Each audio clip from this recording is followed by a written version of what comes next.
नमस्ते दोस्तों, मैं हूं प्रदीप कुमार। आप देख रहे हैं डिजिटल मार्केट। वीडियो शुरू करने से पहले बता दूं, ये वीडियो एक एजुकेशनल पर्पज़ के लिए है। अगर आप स्टॉक मार्केट में कोई भी फाइनेंशियल इन्वेस्टमेंट करते हो तो अपने फाइनेंशियल एडवाइजर से सलाह जरूर लें या फिर अपनी सोच समझ के साथ ही स्टॉक मार्केट में इन्वेस्टमेंट करें। अगर आपको स्टॉक मार्केट में कोई भी फाइनेंशियल लॉस होता है तो उसके लिए ये वीडियो रिस्पॉन्सिबल नहीं रहेगी। तो चलो दोस्तों, वीडियो शुरू करते हैं। दोस्तों, आज हम बात करने वाले हैं लेक्सस ग्रैनिटो स्टॉक के बारे में। देखा जाए तो ये स्टॉक कंज्यूमर ड्यूरेबल सेक्टर से बिलोंग करता है।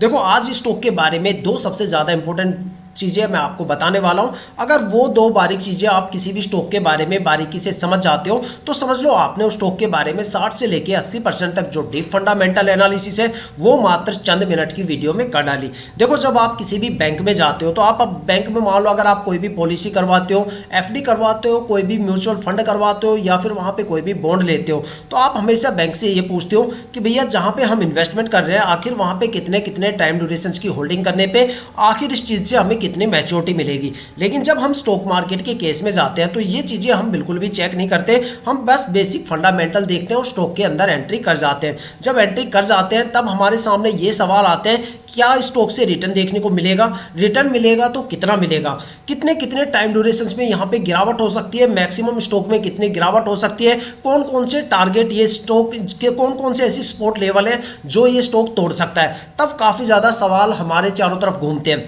लेकिन इस दो वीडियो को दो पॉइंट जो मैं आपको इस वीडियो में बताने वाला हूँ, अगर आप वो बारीकी से जान लेते हो तो समझ लो कि भैया आपके जो जितने भी कॉन्सेप्ट हैं वो सारे इस वीडियो में आपके क्लियर होने वाले हैं स्टॉक को लेके। देखो, सबसे पहला तो स्टॉक के मैं पिछले 5 साल के रिटर्न के बारे में बताऊंगा, जहां पे आपको एक अंदाजा मिलेगा, एक पैटर्न आपको देखने को मिलेगा कि भाई स्टॉक ने आखिर अपने इन्वेस्टर्स को पिछले 5 सालों में कितना रिटर्न दिया है और कौन कौन से ऐसे टाइम ड्यूरेशन हो सकते हैं जहां पे आपको स्टॉक में एक अच्छी खासी गिरावट और लॉस देखने को मिल सकता है, या फिर ऐसे कौन से पॉजिटिव टाइम ड्यूरेशन है जहां पे आपको स्टॉक से भर भर के रिटर्न देखने को मिल सकता है। ये स्टॉक शॉर्ट टर्म में ज़्यादा प्रॉफिटेबल है या फिर ये स्टॉक लॉन्ग टर्म में ज़्यादा प्रॉफिटेबल है, या फिर मैक्सिमम स्टॉक में कितनी गिरावट आपको देखने को मिल सकती है और मैक्सिमम कितना ज़्यादा रिटर्न देने का दम ये स्टॉक रखता है। साथ में एक नज़र डालेंगे स्टॉक के होल्डिंग पैटर्न के बारे में, जानेंगे कि होल्डिंग पैटर्न की कुछ बारीकियां, साथ में एक निष्कर्ष तक पहुंचने की कोशिश करेंगे क्या हमें स्टॉक में ट्रेड लेना चाहिए या नहीं लेना चाहिए। आपके काफ़ी ज़्यादा सवालों के जवाब इस वीडियो में छुपे हुए हैं। वीडियो को पूरा जरूर देखिएगा। आई होप कि यहाँ से आपको काफ़ी ज़्यादा वैल्यूएबल इंफॉर्मेशन देखने और सुनने को मिलने वाली है। तो चलो दोस्तों, वीडियो शुरू करते हैं। दोस्तों, अगर बात करें लेक्सस ग्रैनिटो स्टॉक के पिछले 5 साल के रिटर्न के बारे में तो देखते हैं स्टॉक ने पिछले 5 सालों में शॉर्ट टर्म और लॉन्ग टर्म में आखिर कितने कितने टाइम ड्यूरेशन की होल्डिंग करने पे आखिर अपने इन्वेस्टर्स को कितना रिटर्न दिया और कितनी ज्यादा यहाँ पे हमें गिरावट देखने को मिलती है। अगर बात करें शॉर्ट टर्म को लेकर तो देखते हैं शॉर्ट टर्म में स्टॉक ने अपने इन्वेस्टर्स को आखिर कितना रिटर्न दिया और कितनी गिरावट यहाँ पे दर्ज की है। अगर स्टॉक में 1 वीक की होल्डिंग की बात करें तो 1 वीक में 0.27% की माइनर सी गिरावट स्टॉक में देखने को मिली है। और अगर स्टॉक में 1 मंथ की होल्डिंग की बात करें तो 1 महीने में स्टॉक में करीब 8.5% से ज्यादा की गिरावट दर्ज की हुई है। और अगर स्टॉक में 3 महीने की होल्डिंग की बात करें तो 3 महीने में स्टॉक ने करीब 6.25% से ज्यादा की गिरावट दर्ज की है। और अगर स्टॉक में 6 महीने की होल्डिंग की बात करें तो 6 महीने में स्टॉक में करीब 4.25% से ज्यादा की गिरावट दर्ज हुई है।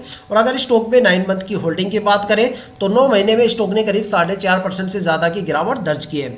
अब बात करने वाले हैं स्टॉक के लॉन्ग टर्म को लेके। देखते हैं लॉन्ग टर्म में अलग अलग टाइम ड्यूरेशन की होल्डिंग करने पे आखिर स्टॉक ने अपने इन्वेस्टर्स को आखिर कितना रिटर्न दिया और कितनी ज्यादा यहाँ पे गिरावट देखने को मिलती है। अगर स्टॉक में लॉन्ग टर्म में 1 ईयर की होल्डिंग की बात करें तो 1 साल में स्टॉक ने करीब 7.5 से लेकर 8% तक एक अच्छा खासा रिटर्न दिया है। और अगर स्टॉक में 2 साल की होल्डिंग की बात करें तो 2 साल में स्टॉक में करीब 40% से ज्यादा की गिरावट हमें देखने को मिलती है।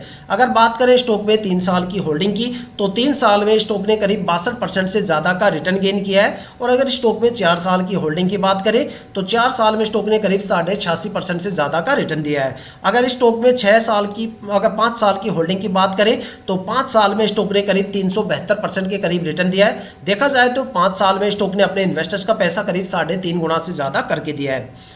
अगर एक कंक्लूजन निकाल के देखा जाए तो ये स्टॉक शॉर्ट टर्म में बिल्कुल भी प्रॉफिटेबल नहीं है। और अगर बात करें लॉन्ग टर्म के बारे में तो लॉन्ग टर्म में ये स्टॉक काफ़ी ज़्यादा प्रॉफिटेबल है। अगर आप स्टॉक में ये सोच के इन्वेस्टमेंट कर रहे हो कि भाई 2-4 महीने 6-7-8 महीने यहाँ पे होल्ड करेंगे और एक अच्छा खासा रिटर्न गेन करके स्टॉक से निकल जाए, तो भाई ऐसी गलती बिल्कुल भी मत करना, क्योंकि इतने कम टाइम ड्यूरेशन के लिए ये स्टॉक बिल्कुल भी प्रॉफिटेबल नहीं है। अगर आपको स्टॉक से एक माइनर सा पॉजिटिव मोमेंटम भी देखना है या फिर एक अच्छा खासा रिटर्न देखना है तो स्टॉक को या तो आपको 1 साल के लिए होल्ड करना पड़ेगा पड़ेगा या फिर इस स्टॉक को 3 साल के लिए होल्ड करना पड़ेगा, तब जाके आप इस स्टॉक से एक अच्छा खासा रिटर्न यहाँ पे गेन कर सकते हो। तो दोस्तों ये थी स्टॉक के पिछले 5 साल के रिटर्न के बारे में। लेकिन एक सवाल हमारा फिर भी अधूरा है कि भाई क्या हमें स्टॉक में ट्रेड करना चाहिए या नहीं करना चाहिए। देखो पिछले 5 साल के रिटर्न के बेस पे तो हम सिर्फ इतना जज कर सकते हैं कि भाई स्टॉक में कहाँ से हमें एक पॉजिटिव मोमेंटम देखने को मिल सकता है या फिर इस स्टॉक में कहाँ कहाँ पे आपको एक अच्छी खासी गिरावट देखने को मिल सकती है, मैक्सिमम स्टॉक में कितनी ज़्यादा गिरावट हो सकती है और मैक्सिमम ये स्टॉक कितना ज़्यादा रिटर्न देने का दम रखता है।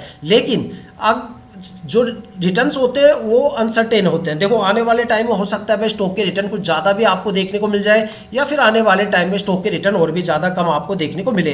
लेकिन अगर हम स्टॉक के होल्डिंग पैटर्न के ऊपर एक नज़र डाल लेते हैं तो हम बिल्कुल क्लियर हो जाते हैं कि भाई स्टॉक के अगर पिछले 5 साल के रिटर्न जान लेते हैं और उस स्टॉक का होल्डिंग पैटर्न अगर बारीकी से जान लेते हैं तो हम एक निष्कर्ष तक पहुंच सकते हैं कि भाई क्या हमें स्टॉक में ट्रेड करना चाहिए या नहीं करना चाहिए। लेकिन यहाँ पे कुछ बारीकियां हैं होल्डिंग पैटर्न के बारे में जो मैं आपको बताना चाहता हूँ।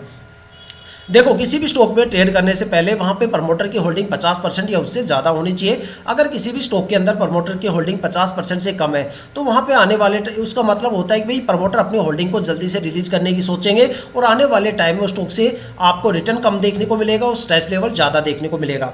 अगर बात करें किसी भी स्टॉक में प्रमोटर की होल्डिंग 50% से ज़्यादा होती है, मान लो 70, 80, 90% या इससे ज़्यादा होती है, तो स्टॉक या तो मल्टीबैगर बन जाता है या फिर वो स्टॉक लंबे टाइम तक एक अच्छा खासा रिटर्न देता है। क्योंकि प्रमोटर और डीआईआई सबसे ज़्यादा ट्रस्टवर्दी इन्वेस्टर्स होते हैं स्टॉक मार्केट में, जो किसी भी कंपनी के साथ लंबे टाइम तक रुकते हैं और अपनी होल्डिंग को धीरे धीरे करके रिलीज करते हैं। लेकिन दो सबसे ज़्यादा पैनिक इन्वेस्टर्स भी हमारे स्टॉक मार्केट में हैं जिनको हमें इग्नोर बिल्कुल भी नहीं करना चाहिए। अगर आपको लग रहा है कि भाई पब्लिक इन्वेस्टर्स सबसे ज़्यादा पैनिक होते हैं तो फिर आपको अपनी स्किल्स को थोड़ा सा इंप्रूव करने की ज़रूरत है। क्योंकि जो सबसे ज़्यादा पैनिक इन्वेस्टर्स होते हैं वो एफआईआई होता है। एफआईआई का मतलब होता है फॉरेन इंस्टीट्यूशनल इन्वेस्टर्स, वो इन्वेस्टर्स जो डोमेस्टिक मार्केट के साथ साथ ग्लोबल मार्केट में भी इन्वेस्टमेंट करते हैं। जब उनको पता चलता है कि भाई ग्लोबल मार्केट में कोई बड़ी गिरावट होने वाली है तो वो यहाँ पे सबसे पहले बिकवाली करते हुए नजर आते हैं। जब वो बिकवाली करते हैं या बिकवाली करके निकल जाते हैं तब पब्लिक इन्वेस्टर्स को समझ में आता है कि भाई स्टॉक के अंदर कोई बड़ी गिरावट यहाँ पे होने वाली है या फिर बड़ी गिरावट यहाँ पे जन्म लेने वाली है और तब पब्लिक इन्वेस्टर्स यहाँ पे पैनिक होना शुरू करते हैं। इसलिए हमेशा कहा जाता है भाई किसी भी स्टॉक के अंदर इन्वेस्टमेंट करने से पहले वहाँ पे जो प्रमोटर्स की होल्डिंग है वो ज़्यादा से ज़्यादा होनी चाहिए और एफआईआई की होल्डिंग कम से कम होनी चाहिए। अगर एफआईआई की होल्डिंग ज़्यादा रहेगी तो आपको स्टॉक में फ्लक्चुएशन भी ज़्यादा देखने को मिलेगा और वहाँ पे एक अच्छी खासी गिरावट भी आपको टाइम पे देखने को मिलती है। तो चलिए फिर देखते हैं स्टॉक के होल्डिंग पैटर्न से आखिर क्या निकल के आता है। देखते हैं इसके होल्डिंग पैटर्न का जो पिटारा है उससे क्या निकल के आता है। अगर स्टॉक के प्रमोटर की होल्डिंग की बात करें स्टॉक में तो प्रमोटर की होल्डिंग 55.13% है जो पिछले साल 52.79% थी। अगर देखा जाए तो यहाँ पे हमारे 2 पॉइंट क्लियर हो जाते हैं कि प्रमोटर की होल्डिंग एक तो यहाँ पे 50% से ज़्यादा है, दूसरा प्रमोटर की होल्डिंग पिछले साल के कंपेरिजन में इस साल काफ़ी ज़्यादा इजाफा हुआ है, काफ़ी ज़्यादा इंक्रीमेंट हमें प्रमोटर की होल्डिंग में देखने को मिलता है। तो यहाँ पे प्रमोटर अपनी होल्डिंग को बढ़ा रहे हैं, साथ में इसका मतलब है कि प्रमोटर कंपनी के साथ काफ़ी लंबे टाइम तक रुकने वाले हैं और अपनी होल्डिंग को धीरे धीरे करके रिलीज करने वाले हैं। दूसरा अगर यहाँ पे दूसरे सबसे ज़्यादा ट्रस्टवर्दी इन्वेस्टर्स की बात करें डीआईआई की, तो पिछले साल यहाँ पे डीआईआई की होल्डिंग 0% थी जो इस साल भी 0% है। और अगर एफआईआई की होल्डिंग की बात करें तो पिछले साल यहाँ पे एफआईआई की होल्डिंग 0% थी जो इस साल भी 0% है। ये सबसे ज़्यादा पॉजिटिव पॉइंट हमें देखने को मिलता है कि भाई स्टॉक के अंदर एफआईआई की होल्डिंग बिल्कुल भी नहीं है। और अगर यहाँ पे पब्लिक इन्वेस्टर्स की होल्डिंग की बात करें तो पिछले साल पब्लिक इन्वेस्टर्स की होल्डिंग 21.45% थी जो इस साल घट के 20.76% के करीब हो गई है। तो देखा जाए तो पब्लिक इन्वेस्टर्स यहाँ पे लगातार अपनी होल्डिंग को रिलीज कर रहे हैं। यहाँ पे एक रीजन ये हो सकता है भाई स्टॉक के अंदर जो रिटर्न्स है वो लॉन्ग टर्म में ज़्यादा है, लेकिन अगर यहाँ पे 1, 2 या 3 साल के लिए होल्ड करते हैं तो इतने अच्छे खासे रिटर्न हमें देखने को नहीं मिलते और शॉर्ट टर्म के लिए तो यहाँ पे बिल्कुल भी रिटर्न नहीं है। तो इस वजह से हो सकता है कि भाई यहाँ पे पब्लिक इन्वेस्टर्स का रुझान स्टॉक से थोड़ा सा कम हो गया हो और इस वजह से स्टॉक के अंदर एक अच्छी खासी गिरावट हमें देखने को मिलती है। अगर एक कंक्लूजन निकाल के यही देखा जाए तो भाई प्रमोटर्स की होल्डिंग यहाँ पे बिल्कुल पॉजिटिव है, साथ में प्रमोटर लंबे टाइम तक रुकने वाले जो कि सबसे ज़्यादा इंपॉर्टेंट पॉइंट होता है। दूसरा की फ्लक्चुएशन को लेके कि एफआईआई की होल्डिंग यहाँ पे बिल्कुल नहीं है तो ये भी एक पॉजिटिव पॉइंट है। दूसरा यहाँ पे पब्लिक इन्वेस्टर्स की होल्डिंग काफ़ी कम है।